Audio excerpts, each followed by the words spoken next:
If you grew up in the 90s like me, probably you also remember receiving your first computer. I sure do, and I sure remember playing all those new and exciting video games. Eventually, I got an internet connection, and those games became a little bit secondary, and I started learning new skills. For example, video editing and English that I today use on a regular basis.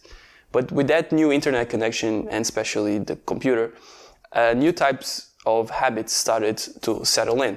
And today I have to deal with procrastination, like YouTube binging and wild goose chases around the internet with no point at all. During the years, I eventually managed how to deal with this type of procrastination, especially during college, because I would just go and study in the library or in my local coffee shop. But now I'm working full-time, and the only time I have free to produce this type of content is at home after working hours, especially during the evening. And at home is where my PC is, staring at me, a blob of procrastination. For this exact reason, I want to create an environment at home that can support this creation process while minimizing my procrastination habits in the computer. I really want to separate writing from being in front of the computer, because that's how I managed to write the blog posts for my blog and the scripts for these videos. I sit down and I write with pen and paper in my notebook, and that's a way for me to brainstorm ideas. I eventually write it down in the computer, but the conceptual phase of the scripts are always done in my notebook. And that's why this desk makes perfect sense to me. I want to separate these activities, and I'm creating a physical barrier and hopefully create a mental barrier and create a new habit that can support this creation process. Now, to optimize the productivity and creativity of this new desk, I will look at the research done in workplace psychology, productivity and creativity, and ergonomics in general, to make sure I'm doing everything I can to optimize myself for success. First, I looked at lighting and how can it affect productivity. Now, this is quite obvious. You should always maximize the natural lighting in your desk. In this case, I just put my desk right in front of this big window. Also, it's nice for your eyes because you can look outside and you can focus in a further point and rest your eyesight. Now, regarding artificial light and especially color temperature of your light bulbs, I found a study connecting high color temperature lights with high levels of productivity, but you have to be careful with this because high temperature lights, meaning blue light, so very, very white light, the typical you find in factories, affects your circadian rhythm. So this is our internal clock that regulates hormones, body temperature, and especially sleep. And we don't want to affect this, especially if we are working at home. So make sure you stay away from this type of lighting. If you have a big window like me, make sure during the day you are receiving natural light, and then at the evening, when you still want to produce something, make sure you use a warm colored light. A more expensive alternative will be to buy a smart light bulb that changes this temperature during the day, and it will not affect your circadian rhythm. Also, another important factor with lights is to minimize the glare coming from the light bulb itself. Now, I fixed this by 3D printing a support to hold a piece of paper in front of my lamp, but you can also achieve this by simply taping a piece of paper to your lamp.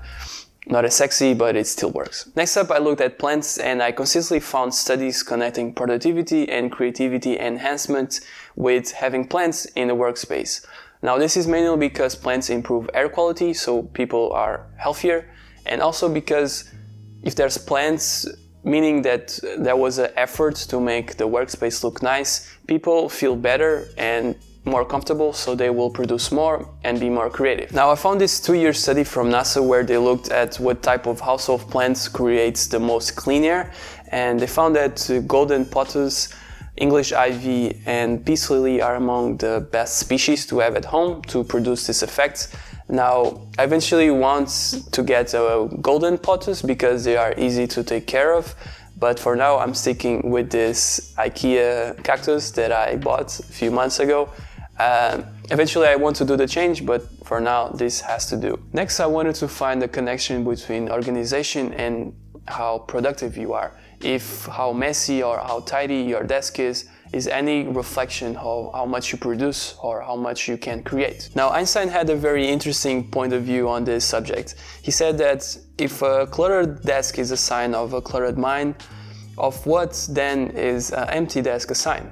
Now, researchers never found a connection between how messy your mind is and how messy your desk is, but they found connections between how the environment can influence us in making decisions. A study from the University of Minnesota discovered that people behave more in line with socially accepted concepts. For example, having a healthy snack or donating money to charity improves if you are in a tidy environment. If they are in a messy place, they would adhere less to these exact social concepts. For example, they would pick an unhealthy snack or they would donate less money. And it's interesting that they also found that in messy places, people tend to be more creative.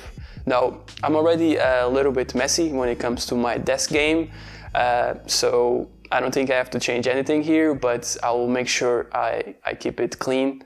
I promise in this video, in this new desk, I will make sure I'm on my best behavior.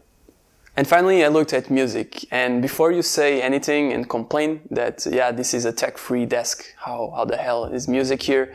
Well, music is one thing that I really know that I benefit from, and studies really support this claim, but with a few exceptions. If you're doing something repetitive, for example, working on an assembly line or you are doing workouts, pop music is perhaps the best solution you can have because it improves your mood, so you will get more happy and you will produce more or do more.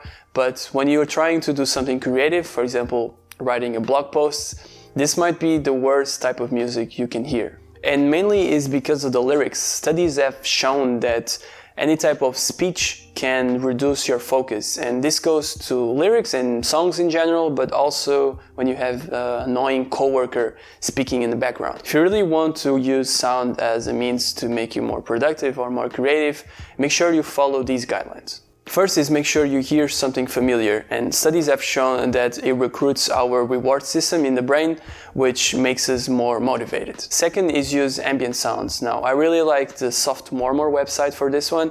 It has been shown that it's very effective to mask ambient sounds that you don't like. And final, no pop, no lyrics, only instrumental music. While making the blog post for this video, I also compiled all the music I listen to that is in line with these guidelines, so you can go and check the link down below and you can listen to it and see if it's your style, and you can get familiar with it and then use it for your own benefit. Now, taking all these factors in consideration, this is how the desk looks right now. A simple setup for improving my creativity outputs while making sure I don't get distracted with anything else than my own thoughts. Now, you can see here something that I didn't talk about, and I was also curious myself at the end of this video because I saw this glass of wine here and then I wondered, is alcohol connected anyway to productivity or creativity?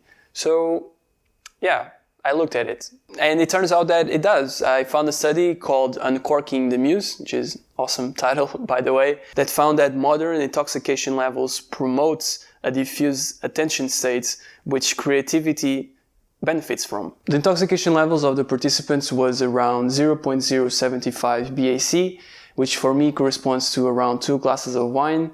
You can also calculate for your own because it does depend on what you're drinking and how much. So yeah, with that said, cheers, science. Nice.